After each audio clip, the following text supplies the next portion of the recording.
ልዑሉ ንጉሱን እጅ ለመንሳት በተያዘው ፕሮግራም ሳይሆን ከሚኒስትሮቹ ጋር ለምን እንደገባ የታወቀው ዘግይቶ ነው። ንጉሱ ለሚኒስትሮቹ ሰላምታ ሰጥተው ለወንድማቸውም ልጅ በአረቦች ዘንድ የማክበር ምልክት የሆነውን ግንባራቸውን እንዲስም ጎንበስ አሉለት። ያን ጊዜ ልዑል ሙሳዒድ የሚስማቸው መስሎ 38 ካሊበር ሽጉጡን አውጥቶ ፊታቸው ላይ ተኮሰባቸው።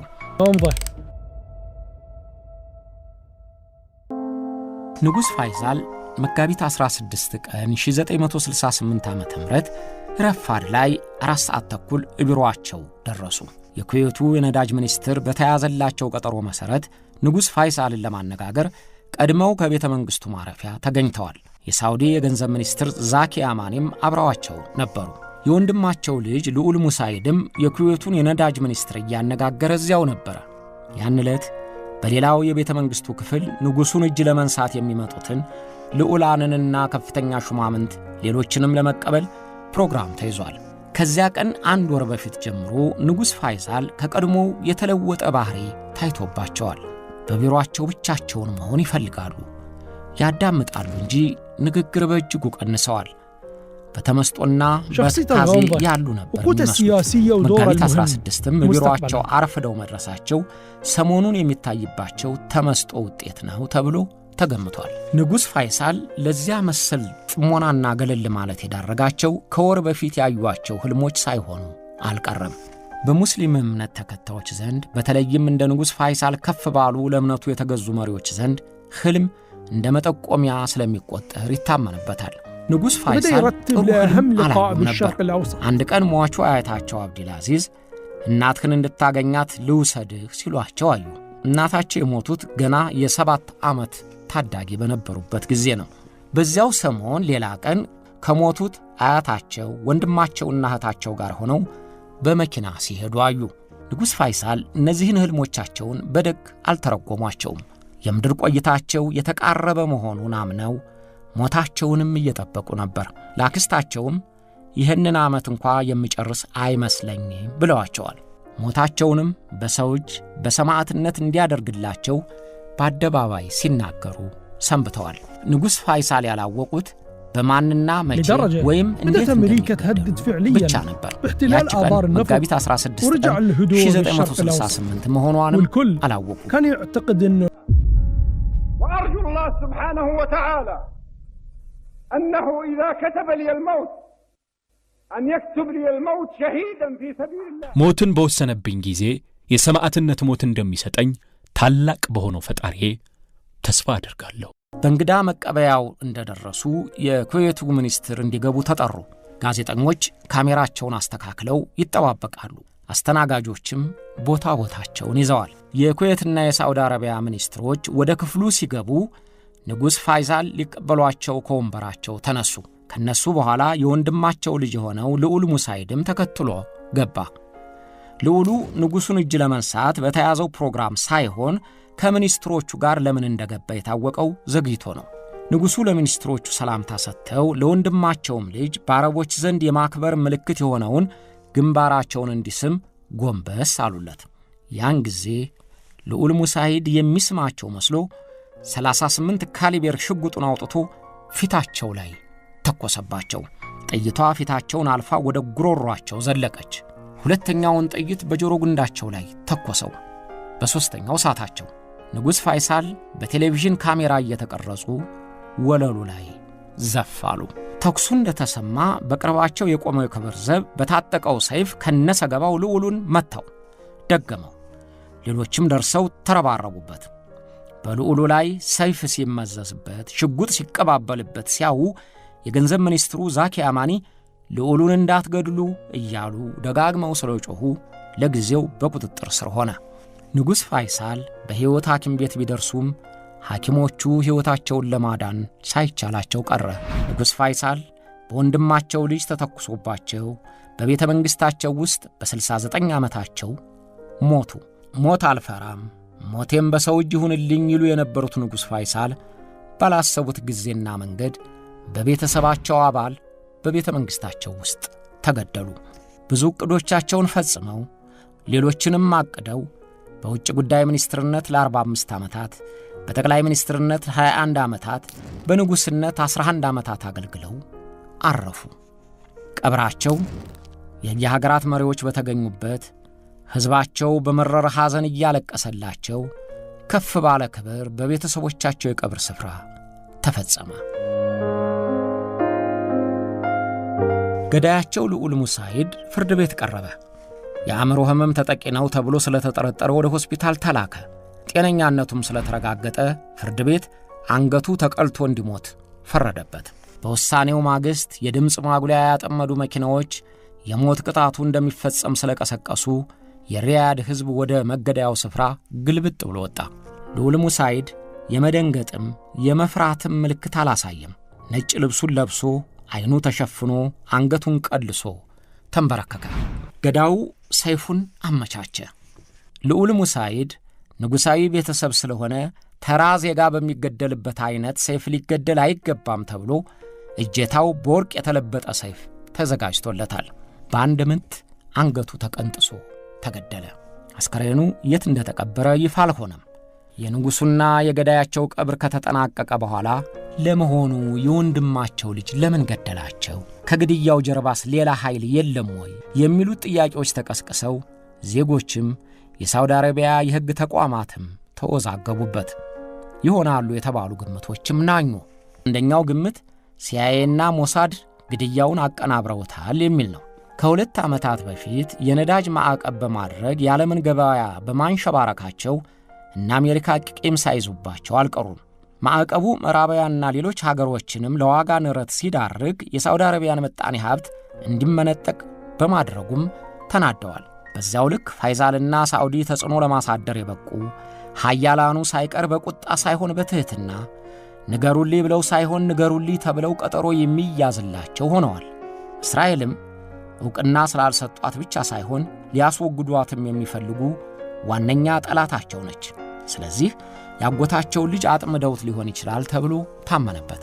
ለዚህም ደግሞ የልዑሉ የፍቅር ጓደኛ በይሁዲነት መጠርጠር የግምቱ መነሻ ከፍ እንዲል አደረገው። ፍቅረኛው ተጠይቃ ይሁዳዊት አለመሆኗን ብትናገርም ግን አሜሪካዊ ብትሆንም ልዑሉን ለማጥመድ መንገድ ልትሆን ትችላለች ተባለ። ያም ባይሆን ልዑሉ የዩኒቨርሲቲ ትምህርቱን የተማረው በአሜሪካ ሀገር የተለያዩ ዩኒቨርሲቲዎች ስለነበር እዚያ በመቆየቱ የዚያን ሀገር ሰዎች ባህሪ ተላምዷል። አደንዛዥ ዕፅ ሲያዘዋውር ተይዞም ለወራት ታስሮ ነበር። ትምህርቱን ሲጨርስ በቀጥታ ወደ ቤይሩት ከዚያም ወደ ምስራቅ ጀርመን መሄዱ የቅንብሩ አካል ተደርጎ ተገመተ። አሜሪካና እስራኤል እጃችን የለበትም ብለዋል። ለነገሩ ቢያደርጉትም አደረግነው ይላሉ ተብሎ አይገመትም።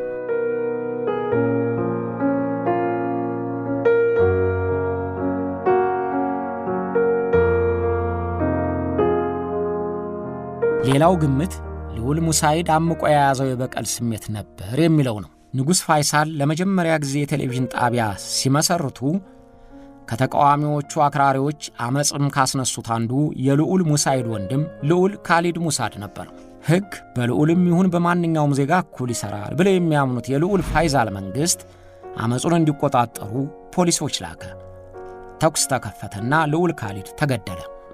ሙሳይድም በወንድሙ ሞት ተቆጭቶ ነበር ይላሉ። እነዚህን የመሳሰሉ ግምቶች ቢሰጡም የመርማሪ ቡድን ቢቋቋምም ይፋ የሆነ ነገር ሳይነገር ወይም እንዳይነገር ስላልተፈለገ የግድያቸው ምክንያት ይህ ነው ሊባል አልቻለም። እንደ ብዙዎቹ በሰው እጅ እንደተገደሉ የሀገር መሪዎችም የንጉሥ ፋይሳል የግድያ ምክንያት ተድበስብሶ ቀረ። ከንጉሥ ፋይሳልም ወዲህ በሳውዲ አረቢያ እንዲህ ያለ አደጋ እስካሁን አላጋጠመም።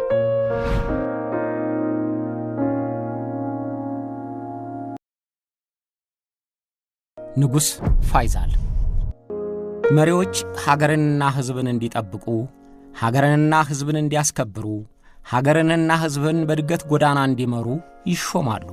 ሹመቱ በሕዝብም ምርጫ በራሳቸውም ጉልበት ሊሆን ይችላል። መሪዎች እንደ ማንኛውም ሰው አላፊ ናቸው። ግን ደግም ይሁን ክፉ ምግባራቸው ክፍለ ዘመን ተሻጋሪ ይሆናል።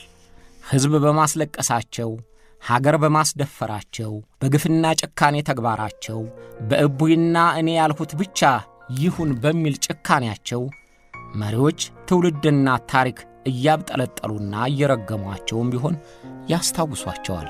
ሕዝባቸውን ለመጉዳት ሳይሆን ለመጥቀም፣ ሀገራቸውን ለመዝረፍ ሳይሆን ለማልማት፣ ዜጎችን በድህነት መቀመቅ ለመክተት ሳይሆን ለማበልጸግ አድሏዊነትን የሚጸየፉ መሪዎችም ታሪክና ትውልድ ከሞቱ ዓመታት በኋላም አጥንትህ ለምለም እያሉ ያስታውሷቸዋል።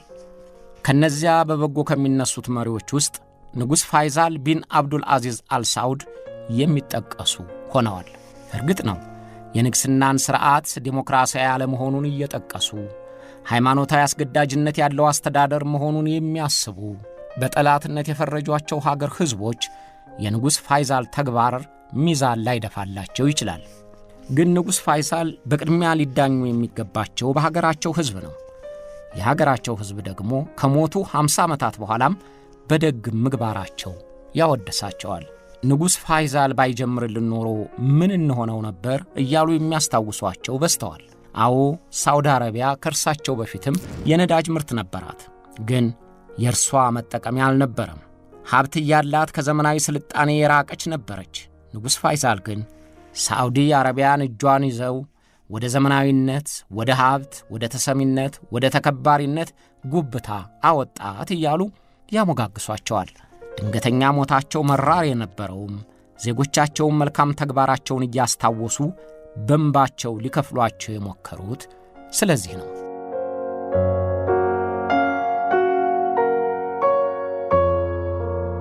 ንጉሥ ፋይሳል አብዱልአዚዝ የሥልጣን ኃላፊነትን የተለማመዱት በወጣትነታቸው ጊዜ ጀምረው ነው። አባታቸው በታላላቅ ስብሰባዎች ጭምር የሚወክሏቸው ሦስተኛ ልጃቸውንና በሃያዎቹ መጀመሪያ ያሉትን ልጃቸውን ፋይዛልን ነበር። ገና በ14 ዓመታቸው በእንግሊዝ መንግሥት የተጠሩትን ንጉሥ አብዱል አዚዝን ወክለው ለንደንንና ፈረንሳይን በኦፊሴል ጎብኝተዋል። የእንግሊዝ ታላላቅ ሹማምንትን ሳውዲ አረቢያን ወክለው አነጋግረዋቸዋል። ከ18 ዓመታቸው በኋላም በተለያዩ ወታደራዊ ኃላፊነት እየተመደቡ ሰርተዋል። አሲርና ሄልን ወደ ሳውዲ አረቢያ ግዛት ለመጠቅለል በተደረገው ዘመቻ ጦር አዝምተው የተሳካ ውጤት አስመዝግበዋል። የከፍተኛ እስላማዊ ምክር ቤት መሪነትን፣ የውጭ ጉዳይ ሚኒስትርነትን ተሹመው የተመሰገነ ተግባር የፈጸሙትም በወጣትነት ዕድሜያቸው ነው። የፋይሳልን ትጋትና ችሎታ ለክተው ይተማመኑበት የነበሩት አባታቸው ንጉሥ አብዱልአዚዝ ወራሻቸው እንዲሆኑ ይፈልጉ ነበር ይላሉ። 3 ፋይሳሎች ቢኖሩ ይኖሮ እያሉ ይመኙ እንደነበረ ተመስግቧል። ትልቁ ልጃቸው ሳዑዲ ያለ ለትንሹ ልጅ ማውረስ ሥርዓት ያፋልሳል ብለው የወደዱትን ለማድረግ ሳይችሉ ቀሩ። ሕግና ሥርዓት አፍርሶ ሥልጣን ቢያዝ እንኳ ከዚያ ወዲያ ውሻ በሾለከበት ጅብ ይሾልካል ነውና ሕግና ሥርዓት ጥሶ ልንጠቅባ ይከተላል። ንጉሥ አብዱልአዚዝ ይህንን አስበው የዘውድ ውርርሱ በተለመደው መንገድ በሰላም ቢከናወን ይሻላል ብለው ፍላጎታቸውን ወደ ጎን አድርገው ትልቁን ልጃቸውን ሳዑድን ወራሻቸው አደረጉት። ፋይሳል በውጭ ጉዳይ ሚኒስትርነታቸው ላይ አልጋ ወራሽ ሆኑ።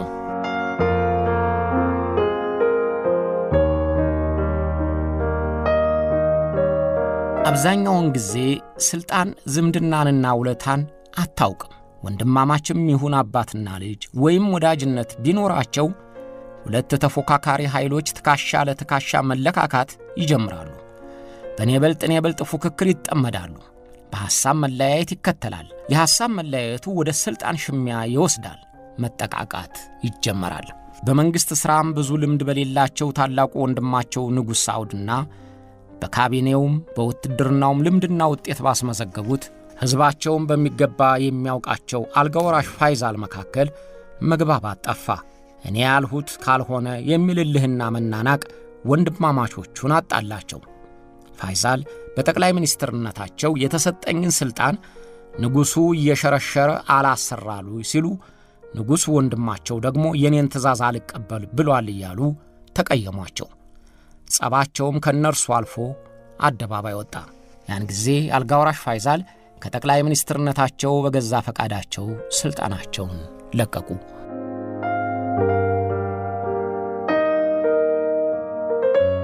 ፋይዛል ሥልጣን በለቀቁባቸው 2 ዓመታት ውስጥ የሳዑዲ አረቢያ ምጣኔ ሀብት አሽቆለቆለ፣ ንቅዘት ተስፋፋ።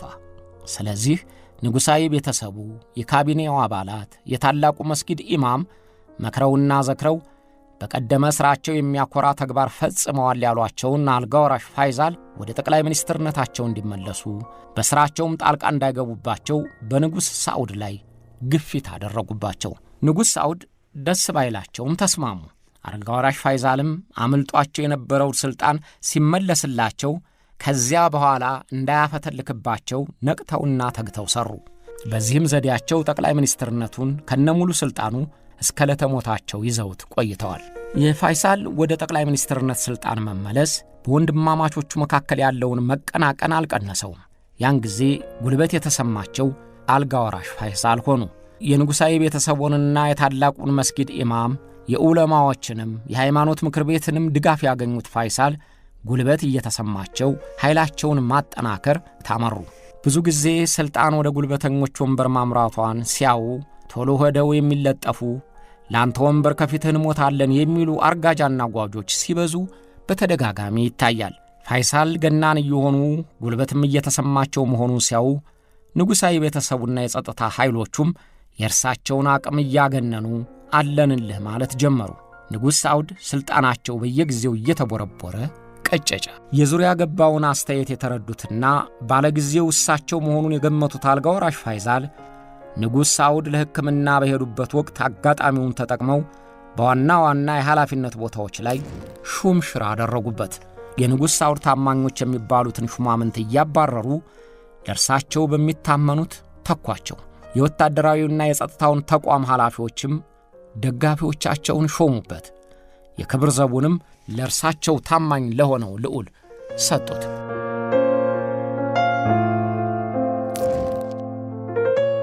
ንጉሥ ፋይሳል በሳዑዲ አረቢያ ታሪክ ተለይተው የሚታወሱባቸው መልካም ተግባራት ፈጽመዋል ተብለው ስማቸው በደግ ይነሳል። እንዲያውም ሳዑዲ አረቢያ በዘመናዊ ስልጣኔ ጎዳና እንድትራመድ መሠረቱን የጣሉ ናቸው ይሏቸዋል። ካሳሪ ልማድና ባህል እየተጋፈጡ የጀመሯቸው የስልጣኔ እንቅስቃሴዎች ሳዑዲ አረቢያ አሁን ላለችበት እድገት ምክንያት ሆኗል ይሏቸዋል። ፋይዛል ባይጀምሯቸው ኖሮ አሁን ምን እንሆን ነበር ተብለው የሚጠየቁ ሀገራዊ ክንውኖች ብዙ ናቸው። የሚኒስትሮች ምክር ቤት፣ የጠቅላይ ግዛቶች አስተዳደር መዋቅር፣ ነፃ የሆነ የፍትህ ሚኒስቴር የተጀመረው በእርሳቸው ጊዜ ነው።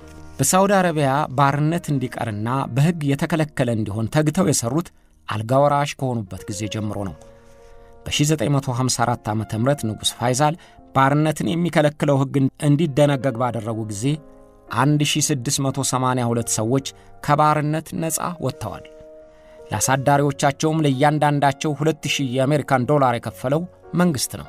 በአረብ ሀገሮች ዘንድ ተደርጎ የማይታወቀውን ሊታሰብም የማይችለውን ወጣት ሴቶች የመማር ዕድል እንዲከበርላቸው ያደረጉት ንጉሥ ፋይዛል ናቸው። ወጣት ሴቶች እንዲማሩ መፈቀዱ በአክራሪ ሃይማኖት መሪዎችና ከወግ አጥባቂ ዜጎች የከረረ ተቃውሞ አጋጥሟቸዋል። ግን በቁርአን ያልተከለከለ መሆኑን እያስረዱ አግባብተዋቸዋል።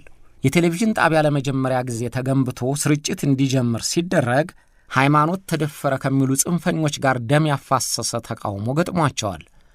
ግን ያሰቡትን ከመፈጸም ያገዳቸው ነገር የለም። ንጉሥ ፋይሳል ተቃውሞዎችን በኃይል ሳይሆን በንግግርና በማግባባት ለመፈጸም ስለሚተጉ እያደር ውጤቱን ሁሉም የሚቀበሉት ሆነዋል።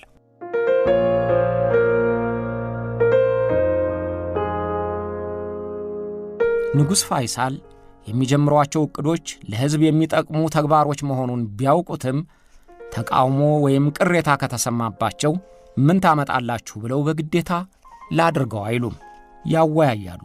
ተወያይተናል ለማለት ሳይሆን ስምምነት እስኪደርሱ ያነጋግራሉ። የግለሰብን መብት አይጨፈልቁም። ዜጎቻቸው ተቃውሟቸውን እንዲናገሩ ያበረታታሉ። ይህ በብዙ መሪዎች ዘንድ ያልታየ ስለነበረ ሕዝባቸው በእጅጉ አመናቸው። ሳዑዲ አረቢያ የነዳጅ ትሩፋት የዘለቀባት አገር ሆና ሳለ ንብረቷ ባልተቀናጀ መልክ የሚባክን ንጉሣዊ ቤተሰቦቹም ሹማምንቱም እንዳሻቸው የሚዘሩት እንጂ ዜጎች ከችግራቸው የሚላቀቁበት አልነበረም። ንጉሥ ፋይሳል ግን ንብረት እንዳይባክን ተቆጣጥረው ለልማት ተግባር እንዲውል አደረጉት። በጥብቅ ክትትል ፋብሪካዎች፣ ዩኒቨርሲቲዎች፣ በነፃ የሚማሩባቸው ትምህርት ቤቶች፣ በ3 እጥፍ ያደጉ ሆስፒታሎች፣ መንገዶች፣ መሠረታዊ ልማቶች በፍጥነት ተዘረጉ። ንጉሳውያን ቤተሰብ ጭምር በሀገር ውስጥ ባሉት ትምህርት ቤቶች ልጆቻቸውን እንዲያስተምሩ ሲያስገድዱ ለኢንዱስትሪ ልማት የሚሳተፉ ወጣቶች ወደ ውጭ ሀገር እየሄዱ እንዲማሩ አበረታቱ። የነዳጅ ምርት መንግስት በሚቆጣጠረውና ባለድርሻዎች የሚሳተፉባት የአርማኮ ካምፓኒን አሰራር ዘርግተው ገቢውን ላቀዱት ዓላማ አውለውታል። ፋይሳል በአጭር ዓመታት ሳውዲ አረቢያን በልማት ከፍታ አስቀመጧት።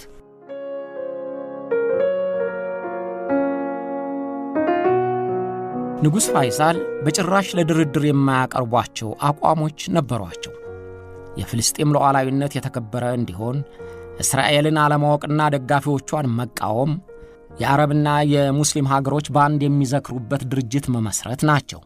ለነዚህ የሕይወት መርሆቻቸው በሕይወት ዘመናቸው ሁሉ ሲታገሉ ቆይተዋል። የፍልስጤምን ትግል በሙሉ ኃይላቸው ነበር የሚደግፉት።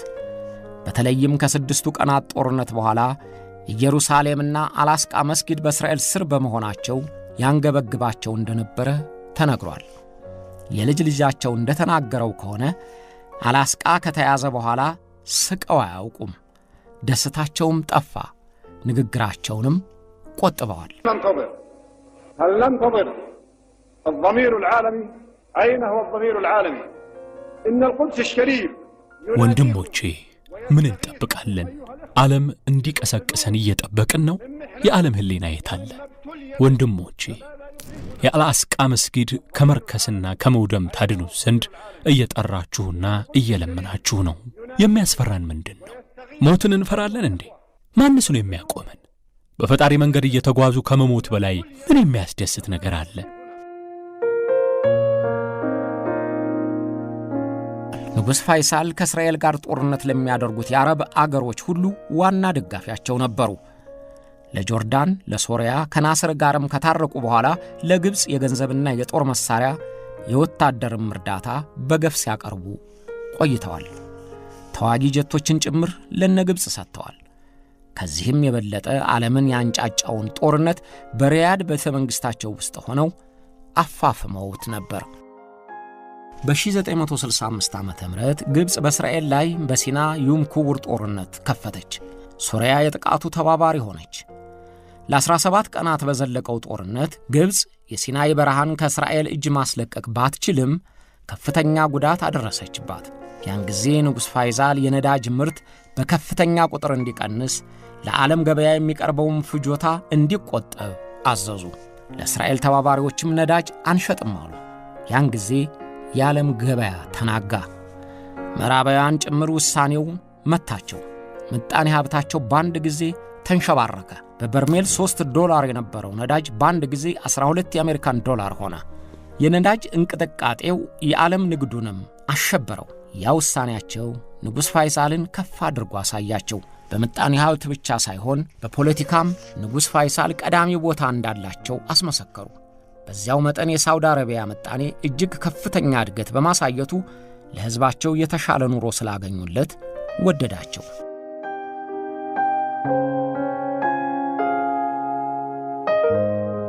ንጉሥ ፋይሳል ሙስሊም ሀገሮች እንዲጠናከሩና ኃይል እንዲያገኙ በአንድ ድርጅት ጥላ ስር መሰባሰብ እንዳለባቸው ስላመኑ የዝግጅቱን ወጪ ችለው በሞሮኮ ጥሪ ያደረጉ። የ25 ሙስሊም ሀገሮች መሪዎች ተገኝተው እስከዛሬ የቀጠለውን የእስላም ሀገሮች ድርጅት እንዲመሰረት አስችለዋል። የፍልስጤማውያን ትግል የራሳቸው ትግል አድርገው ነበር የሚቆጥሩት። የነዳጅ ሀብታችንን ፍልስጤምን ለመከፋፈል የሚፈልጉትን እንዋጋበታለን ይሉ ነበር። የፍልስጤማውያንን መብት የሚያስከብረው በያሲር አረፋት የሚመራ ቡድን እንዲመሰረትና በኋላም እንዲጠናከር አብዛኛውን ወጪ የቻሉት ንጉሥ ፋይሳል ናቸው። الأمم المتحدة فلنقبل بتقسيم فلسطين وهذا ما لا يمكن أن نقبله. የተመድን ውሳኔ ከተቀበልን ፍልስጤም እንድትከፋፈል መደገፋችን ነው። ይህን ልንቀበለው ልናጸድቀውም አንችልም። ሁሉም የአረብ ሀገሮች አንድ ሆነው የእስራኤልን መንግስትነት ቢቀበሉና የፍልስጤምን መከፋፈል ቢያጸድቁ እኛ በእንዲህ አይነቱ ስምምነት እጃችንን አናስገባም።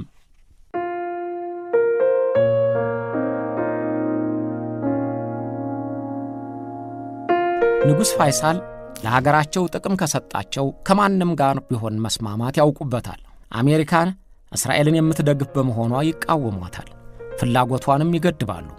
ግን የንግድ ግንኙነታቸው አያቋርጥም። የወታደራዊ መሳሪያዎችንም ግዢ ይፈጽማሉ።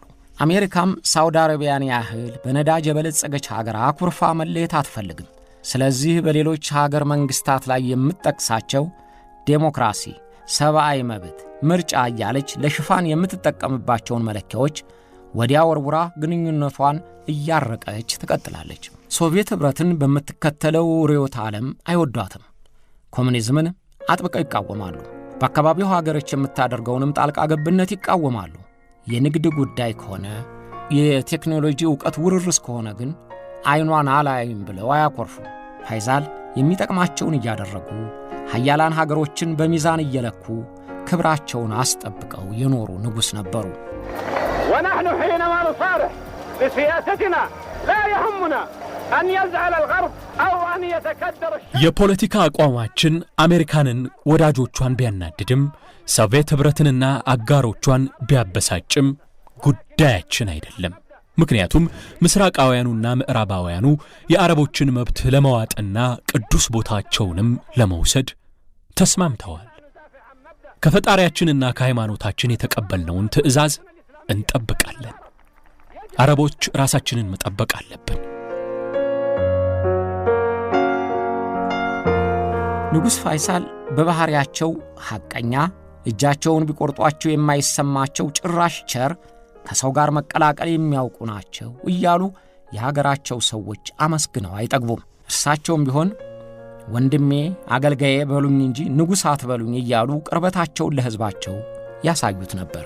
فإنني أدعوكم أيها المواطنون جميعا بأن تكونوا في عون حكومتكم በትክክለኛው መንገድ ከሚመሯችሁ መንግስታችሁ ጋር እንድትተባበሩ አሳስባችኋለሁ። አንዳች ስህተትና ትችት ቢኖርም ሁሉም ዜጋ በነጻነት ለመናገር መብት አለው። ለከፍተኛውም ለዘቅተኛውም ኃላፊዎች መናገር መብታችሁ ነው። በዚህች ሀገር ዜጋ የሆነ ግለሰብ የፈለገውን ለመጠየቅ መብት አለው። እኛም ማገልገል ግዴታችን ነው። ወንድሞቼ እንደ አገልጋያችሁና ወንድማችሁ እንድታዩኝ እለምናችኋለሁ። ንግስና ለፈጣሪ ብቻ የሚሰጥ ነው። ዙፋንም የሰማይና የምድር ነው።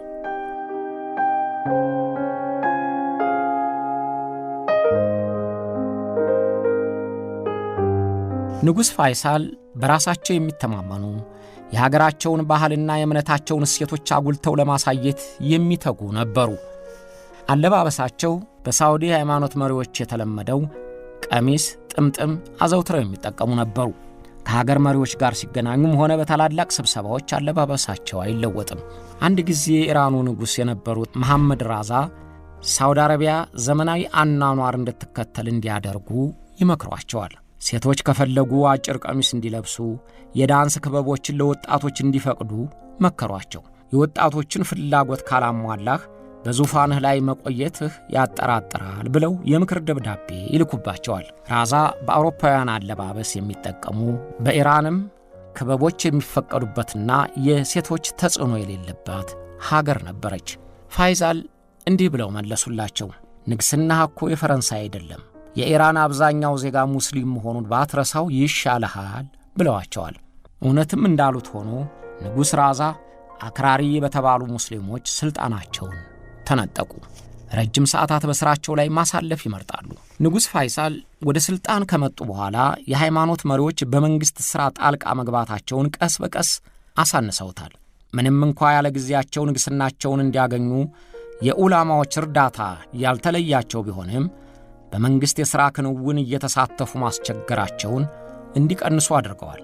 በዚህም ያጋጠማቸውን ተቃውሞ የእርሳቸው በሆነ የማወያየት አቅምና ጥበባቸው የጋለውን እያበረዱ፣ ያበጠውን እያሟሸሹ፣ የተወጠረውን እያረገቡ እስከ ድንገተኛው የሕይወት ፍጻሜያቸው ቆዩ።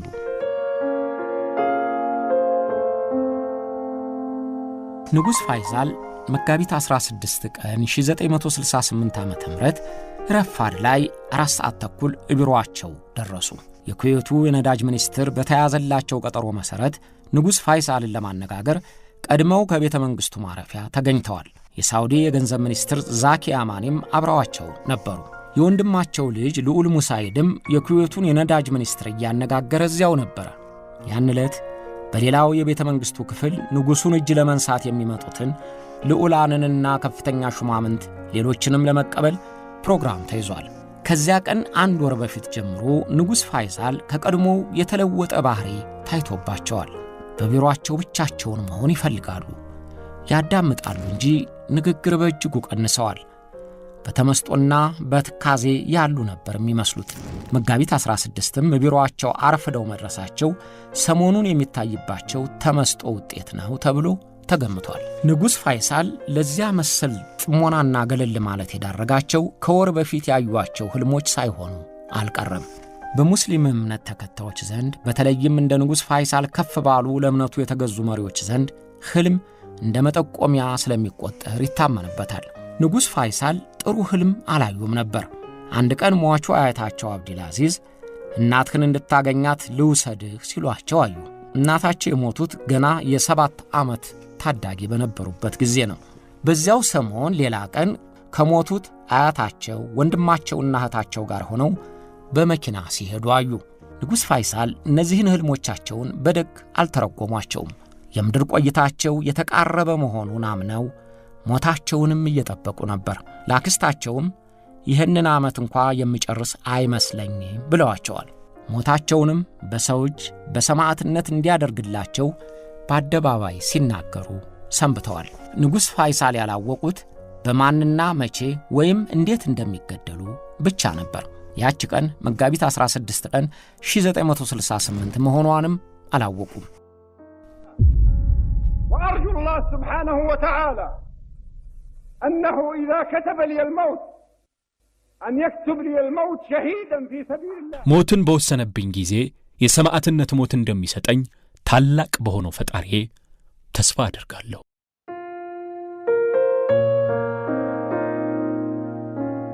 በእንግዳ መቀበያው እንደደረሱ የኩዌቱ ሚኒስትር እንዲገቡ ተጠሩ። ጋዜጠኞች ካሜራቸውን አስተካክለው ይጠባበቃሉ። አስተናጋጆችም ቦታቸውን ይዘዋል። የኩዌትና የሳዑዲ አረቢያ ሚኒስትሮች ወደ ክፍሉ ሲገቡ ንጉሥ ፋይሳል ሊቀበሏቸው ከወንበራቸው ተነሱ። ከነሱ በኋላ የወንድማቸው ልጅ የሆነው ልዑል ሙሳይድም ተከትሎ ገባ።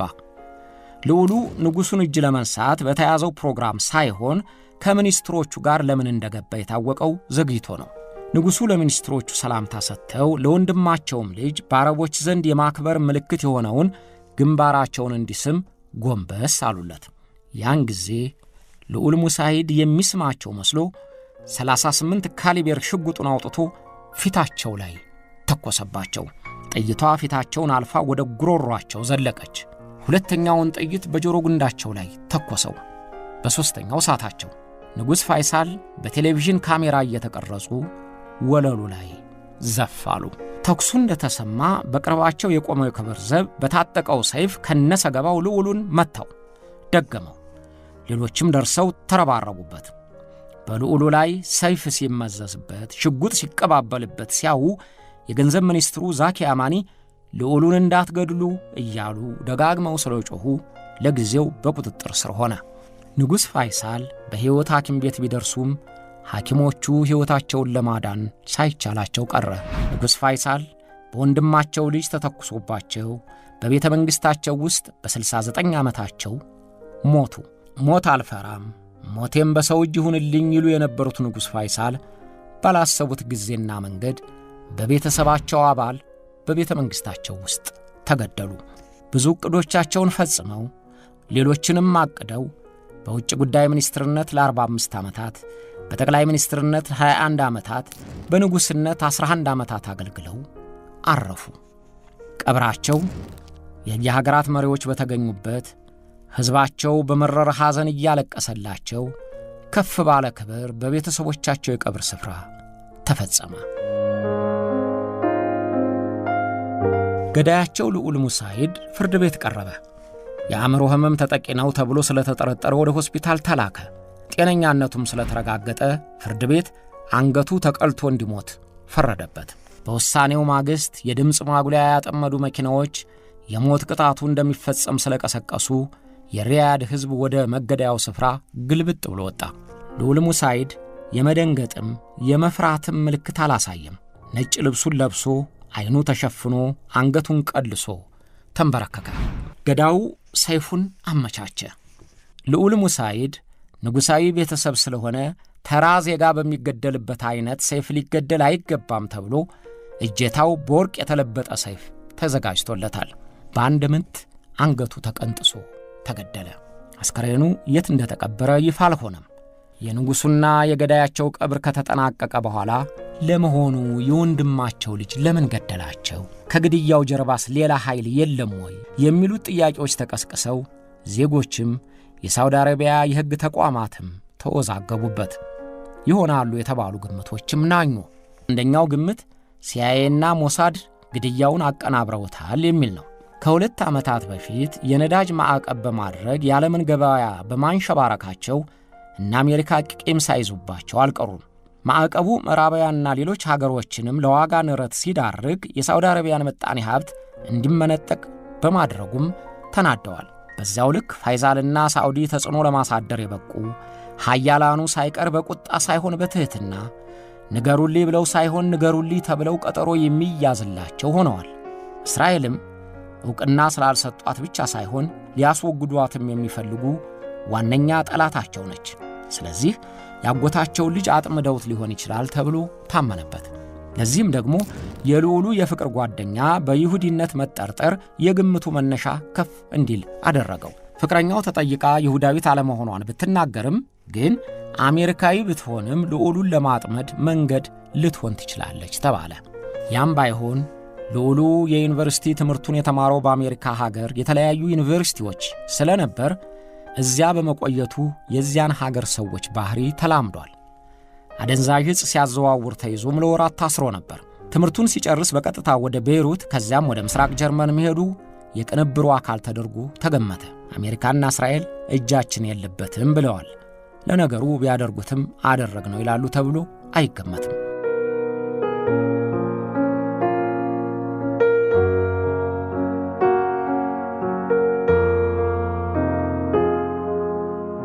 ሌላው ግምት ልዑል ሙሳይድ አምቆ የያዘው የበቀል ስሜት ነበር የሚለው ነው። ንጉሥ ፋይሳል ለመጀመሪያ ጊዜ የቴሌቪዥን ጣቢያ ሲመሰርቱ ከተቃዋሚዎቹ አክራሪዎች አመጽም ካስነሱት አንዱ የልዑል ሙሳይድ ወንድም ልዑል ካሊድ ሙሳድ ነበር። ሕግ በልዑልም ይሁን በማንኛውም ዜጋ እኩል ይሠራል ብለው የሚያምኑት የልዑል ፋይሳል መንግሥት አመጹን እንዲቆጣጠሩ ፖሊሶች ላከ።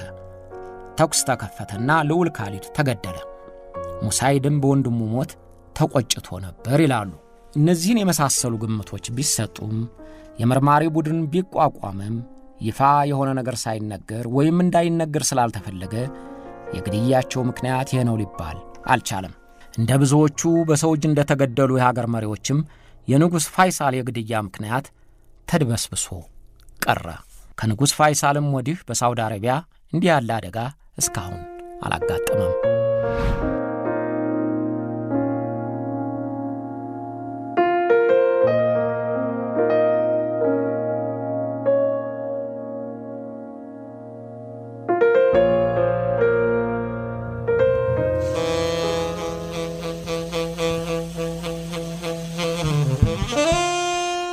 አብራችሁን ስለቆያችሁ እናመሰግናለን።